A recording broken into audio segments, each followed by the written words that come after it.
You are listening to MCC Votes and Seats, the podcast series of the Center for Political Science of Mathias Corvinus Collegium. We provide election insights with experts and politicians.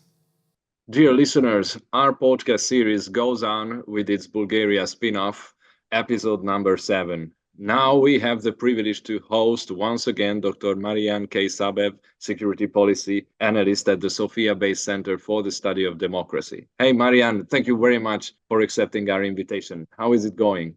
Thank you for having me, Balan. It's going well. We're well into a post-election periods in Bulgaria, so we're looking at what are the political actors and political parties saying right now on the first and second day of parliament. And this will be our topic today. My name is Balint Toth from the MCC Center for Political Science, and I will be your host. So, following the failure of the 3 attempts to form a government after the most recent June 2024 early legislative election, Bulgarian citizens went to the polls once again on October 27 this fall as a consequence of the constant political crisis. This occasion was the 6th snap election, parliamentary election in the Southeast European country since the spring of 2021. The right-wing conservative GERB party, which was the former ruling party before the political crisis, and the centrist anti-corruption We Continue the Change party decided to create a government with a rotating premiership back in May 2023, but 9 months later, negotiations broke down and no government could be formed because the switch between the two parties' prime ministers never happened.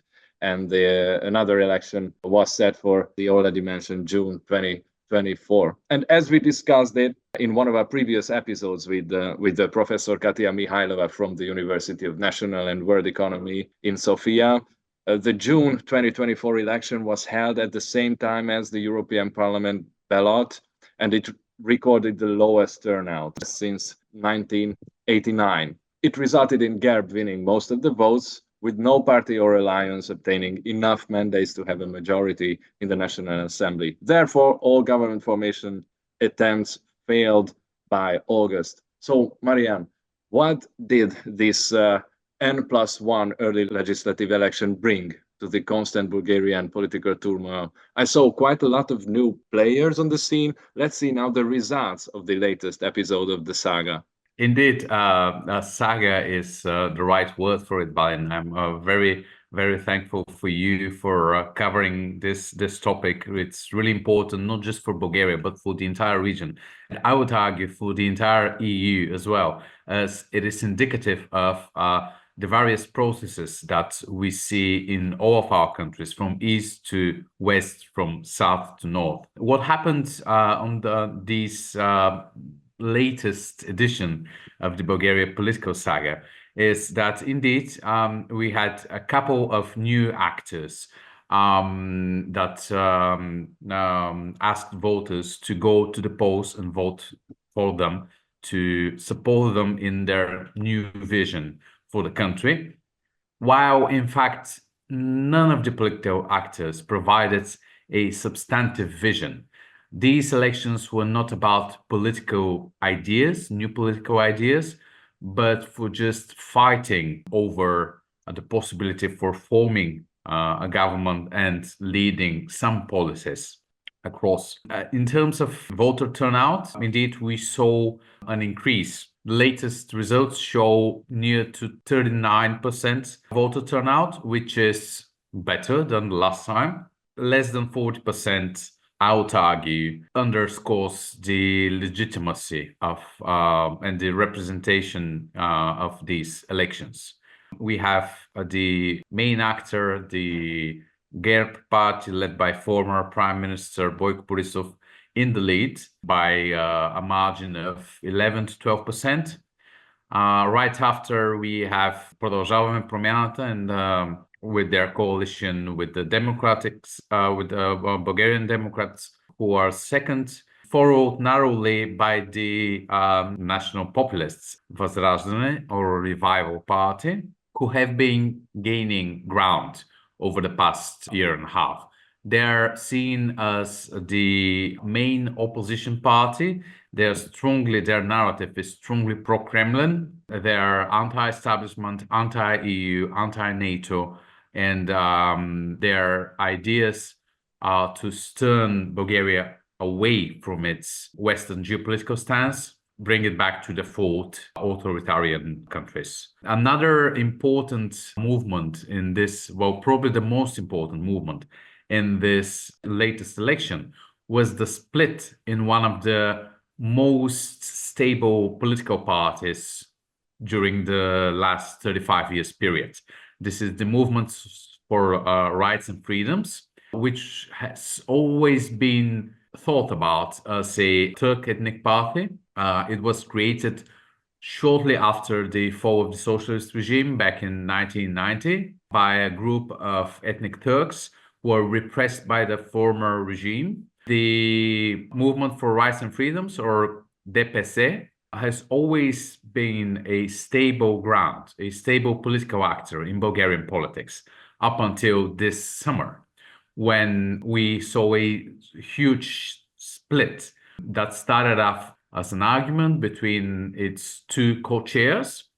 The one, of course, was renowned Bulgarian oligarch sanctioned by the Magnitsky Act, as well as by the corresponding legislation in the UK.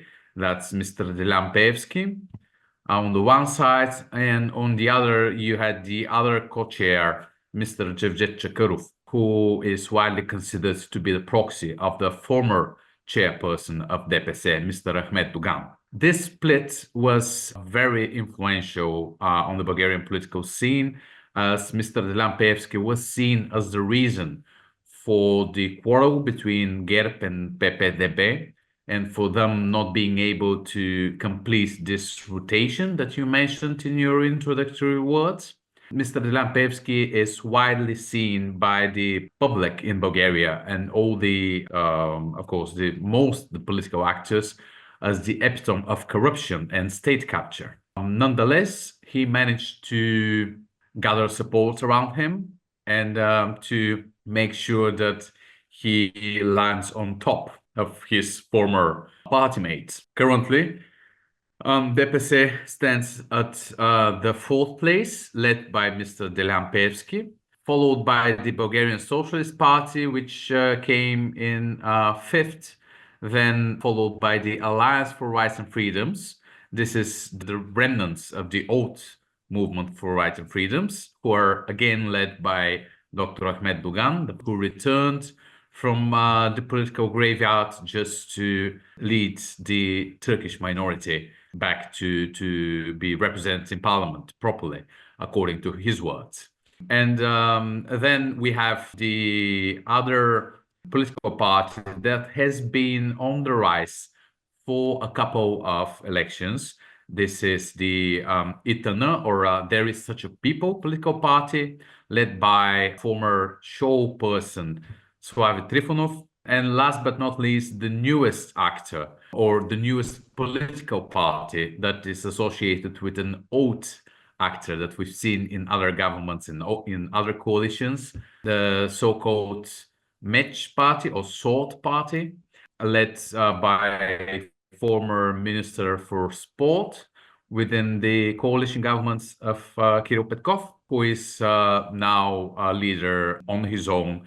He's leaning strong towards traditional values, and he's trying to copycat to some extent President Trump's agenda by promoting the slogan Bulgaria first, or Make Bulgaria Great Again, which I imagine will be the counterpoint in the next coming elections, which I believe will be planned for next spring.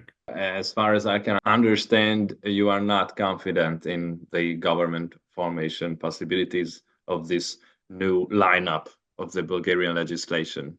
Not confident is an understatement. I'm 95% sure that we're heading in for another round of elections. My personal and professional bet, of course, is the 6th of April, just because of the constitutional procedure that is rather lengthy especially after the latest amendments to the constitution and the regime for appointing caretaker governments. This will take, for sure, at least a couple of months. Anyhow, as long as we are able to tell from yesterday was the first sitting of the newly elected parliament, we don't see a formula where political parties can reach a consensus on any policy, really.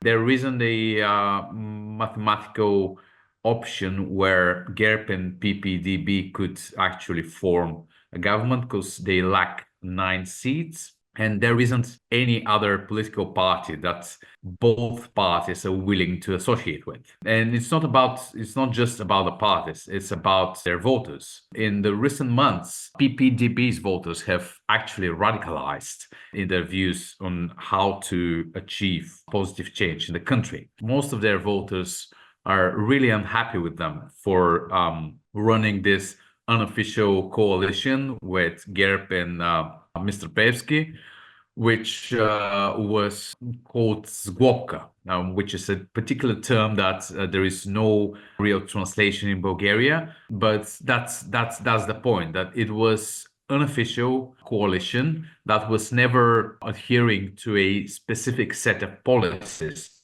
that these people were supposed to follow.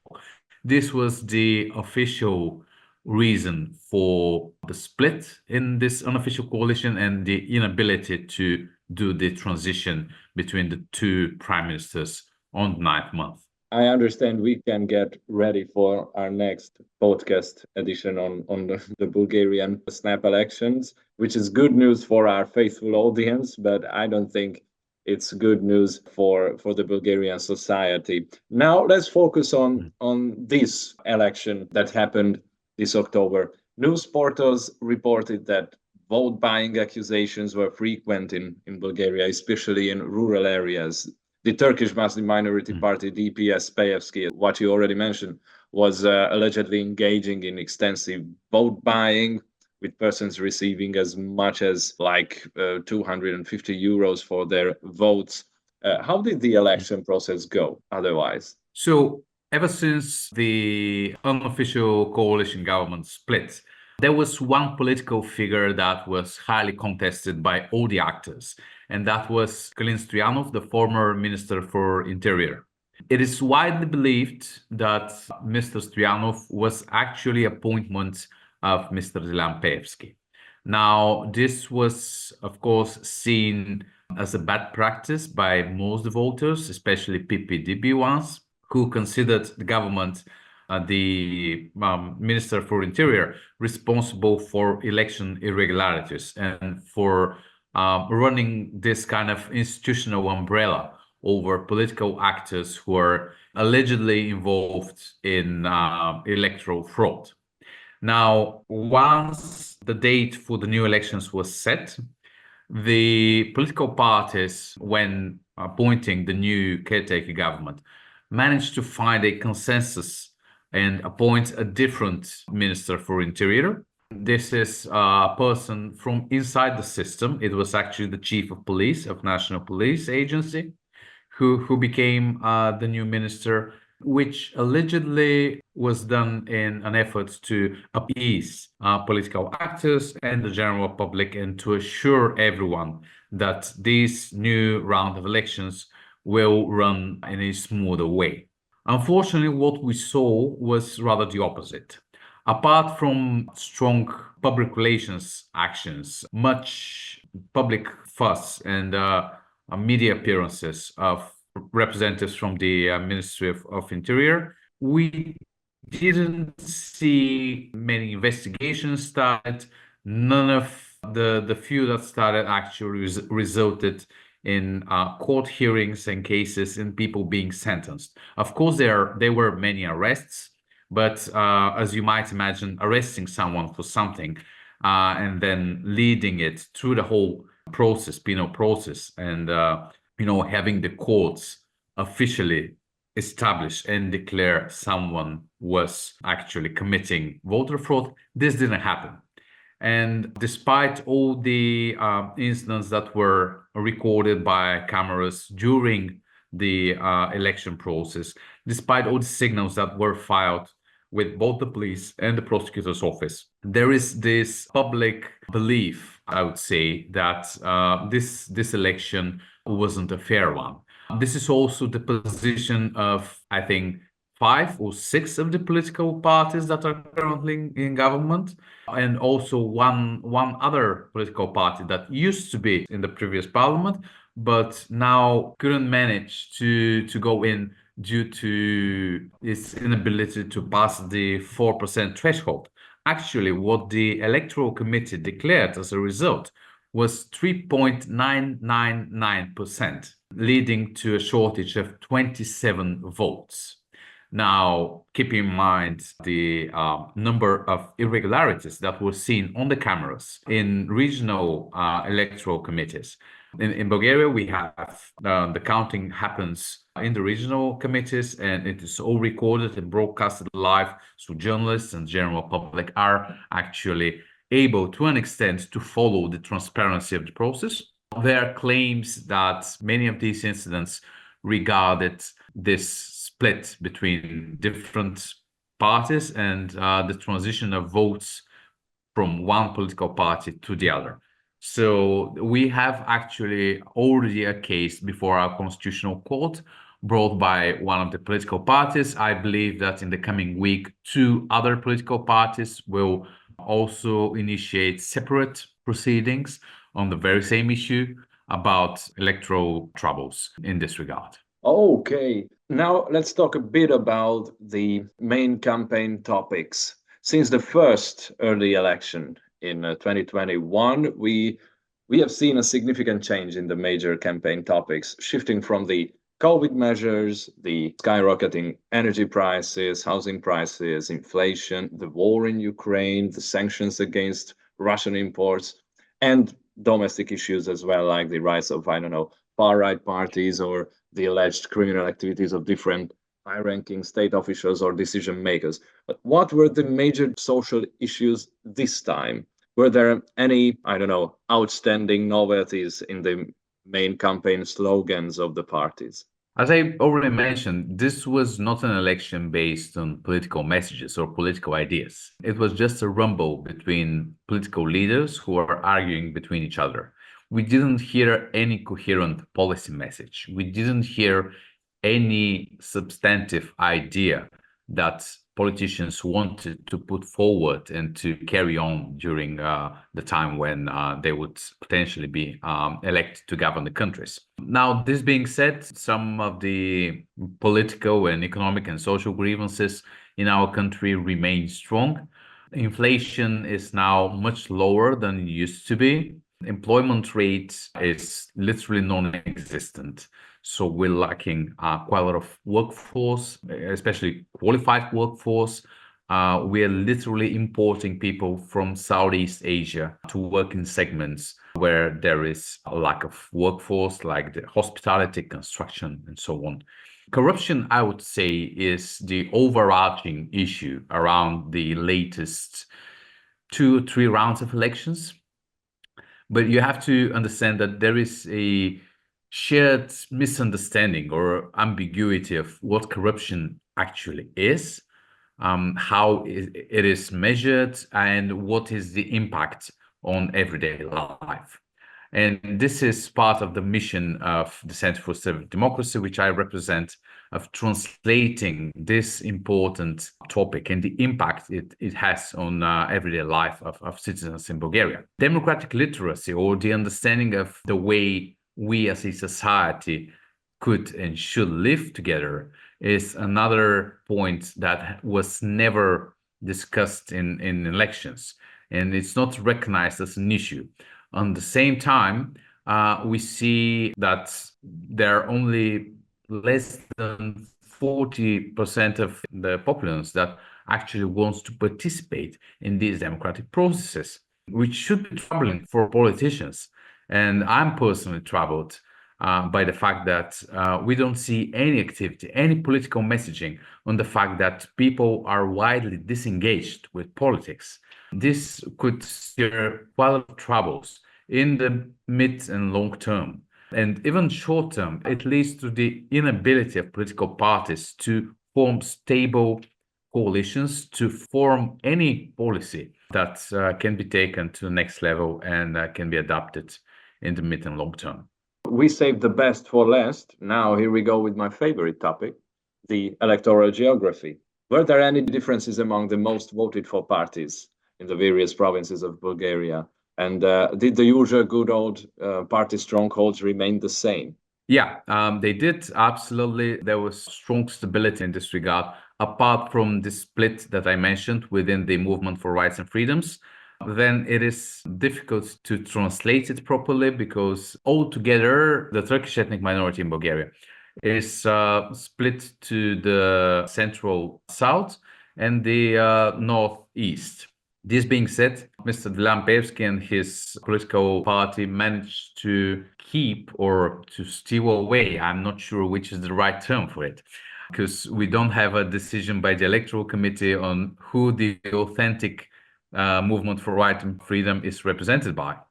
But let's say that the new beginning, that's the new title of the old party, managed to keep the traditional strongholds of Kırjali, of Târgoviște, of Haskovo, while the Alliance for Rights and Freedoms, led by the former chairperson, Mr. Dugan, managed to keep or steal away the other strongholds that traditionally were kept for the movement for rights and freedoms, and of course the small towns and villages where they're typically really strong and where we have a huge prevalence of ethnic Turks. Yesterday there was a protest in front of the Parliament building during the time of the first sitting of Parliament, where Mr. Delampevsky managed to gather supporters from across the countries. There were buses arriving from all corners of the country.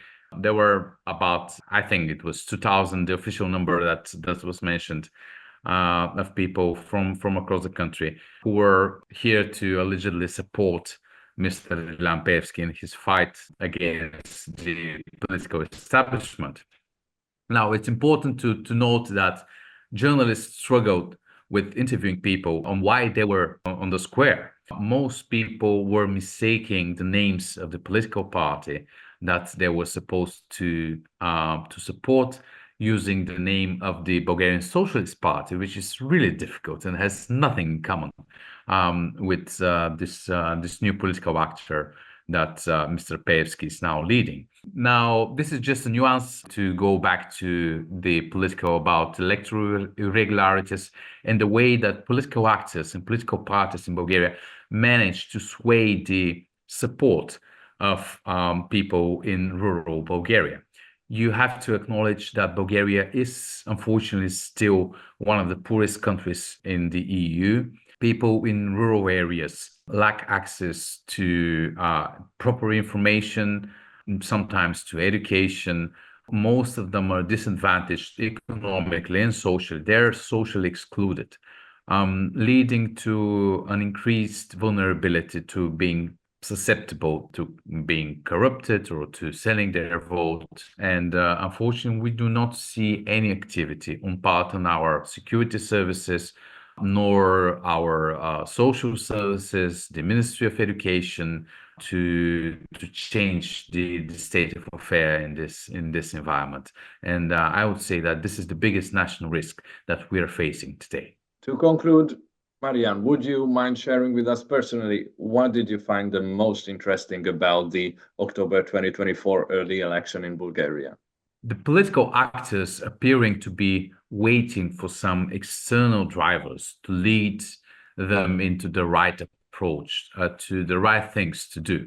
Needless to say, the elections in the US were seen as a strong indicative moment for Bulgarian politics, while at the substance they shouldn't be, and they aren't. In fact, Mr. Trump and his new administration won't change much about Bulgaria. The American foreign policy in the region won't change much as well. Now, people and experts are discussing the continuation of the support to Ukraine in its efforts against Russia, keeping its sovereignty and ground and independence.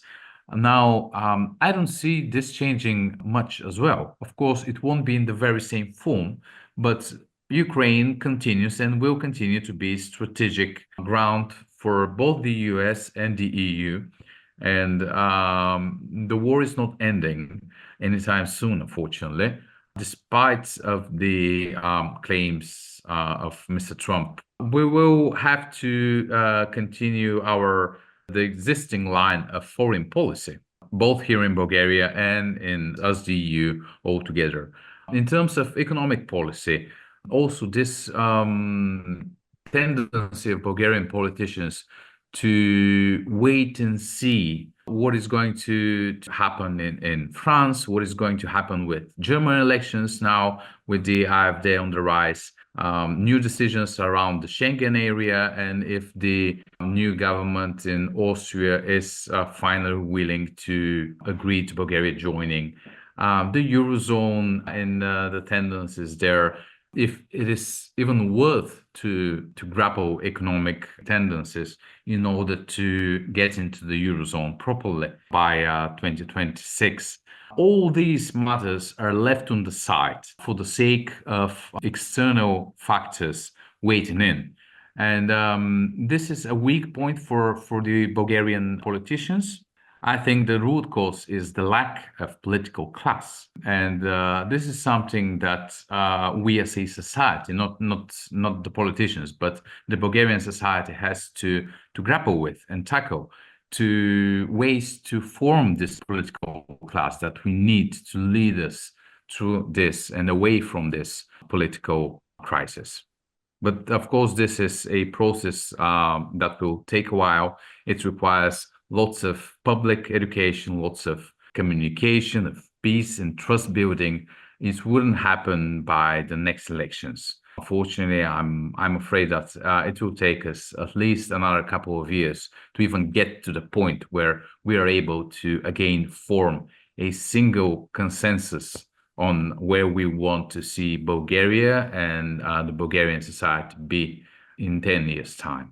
We are wishing you all success to reach these goals, such endeavors in Bulgaria. Mariyan, once again, thanks a lot for your most appreciated insights into Bulgarian politics. You shed light upon some quite important aspects as far as the political parties, the voters' behavior, and the political crisis are considered. This time too, we learned a lot. Thank you very much for that. Thank you for having me, Mariyan. It's always a pleasure, and please do reach out anytime you like. It's always welcome to be able to share our experiences and knowledge with your audiences.